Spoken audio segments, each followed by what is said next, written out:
Being of sound mind and in the presence of witnesses, I hereby bequeath my estate as follows. To my nephew, Ralph, the most bone-idle, lentitudinous toad I've ever had the painful displeasure to know. I leave my yacht, the one I used to play with in the bar. Today we're talking about something that may not sound exciting at first, estate planning and elder law, but stick with us because if you're a realtor, investor, homeowner, or honestly just a human with family members, this really matters. Right. And this is one of those topics people ignore until they absolutely cannot ignore it anymore. Yeah, you may think I don't work probate deals, but the truth is these situations show up in real estate whether you plan for them or not. And if there's one thing we know about real estate, Stacey, it's just when you think it's going to be a simple transaction, somebody says the word trust or estate, power of attorney, or my cousin's signing for my aunt, and suddenly everybody needs to slow down. And listen, we love a family helper, but we also love knowing who actually has legal authority to sign.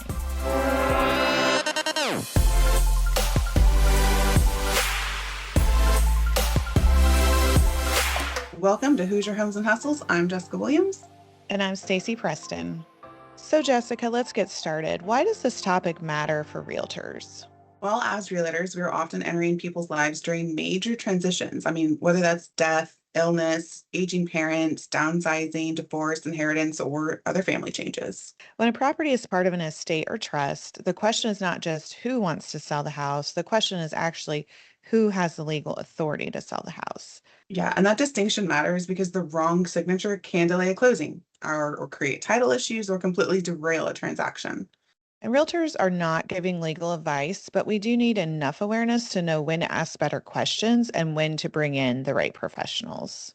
Right. This is the part where we remind everyone Google University does not issue law degrees. Exactly.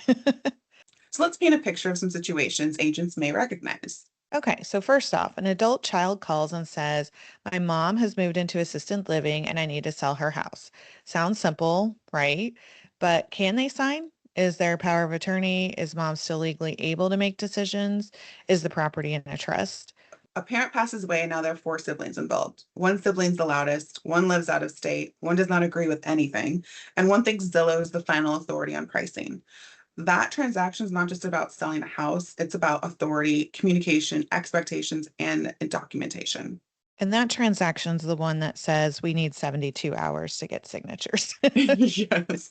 So, how about this scenario? The seller says the house is in a trust. Great. Who's the trustee? Are they the right person to sign? Are there multiple people to sign? And does the title company have what they need?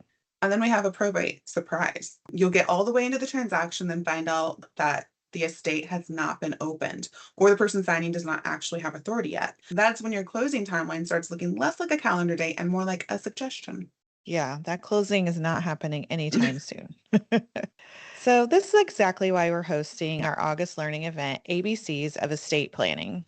And this event is intended to give realtors a foundational understanding of real estate planning, documents, and what we need to be aware of when working with estates, trusts, probate situations like with aging clients or even family members helping with real estate decisions. For realtors, this is not about becoming the expert in estate law. It's about becoming more prepared for your clients. All right, so some of the things you might take away from this. So, first, we'll learn who may have authority to sign real estate documents in certain estate or trust situations. We'll also talk about what documents may come up during these transactions and why a power of attorney, trust, will, or estate document does not always mean what people think it means. And also when to slow down and involve the title company, attorney, or other professional. How to avoid assuming that the person talking the most is the person legally allowed to make decisions. How estate planning affects real estate before and after someone passes away, and why this knowledge can help protect your clients, your transaction, and your reputation. So, even if you've never worked in a estate or trust transaction before, you probably will at some point in your real estate journey. And even if you never sell a probate property, this topic may still affect your own family. Yep. Estate planning is for anyone who cares about making things easier, clearer, and less stressful for the people they care about. Nobody wants to talk about this stuff at the family cookout, but somebody No. probably should.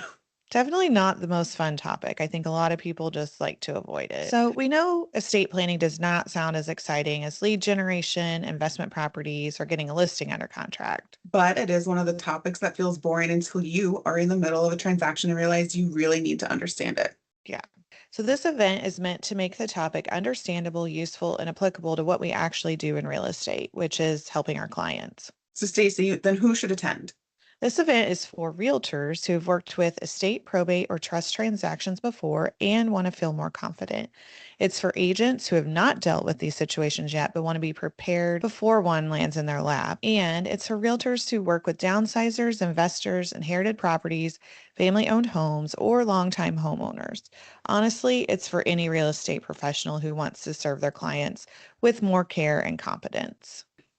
So I will say we are not attorneys since Nope. this is since this event is about education, awareness, and knowing when to bring the right professionals into the conversations. We've partnered with Jenny from Indiana Estate Elder Law to present. Part of being a strong realtor is knowing what you know, knowing what you don't know, and knowing who needs to be at the table. So, if you're a realtor in Central Indiana, we would love to have you join us in August for ABCs of Estate Planning. You'll walk away with stronger foundational understanding of common estate planning documents, how these may affect real estate transactions, and what questions you should be thinking through when working with estates and trusts.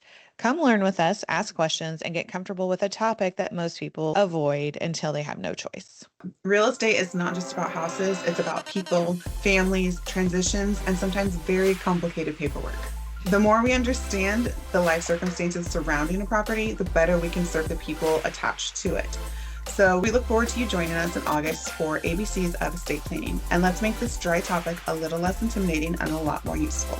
Let's hustle smarter Together.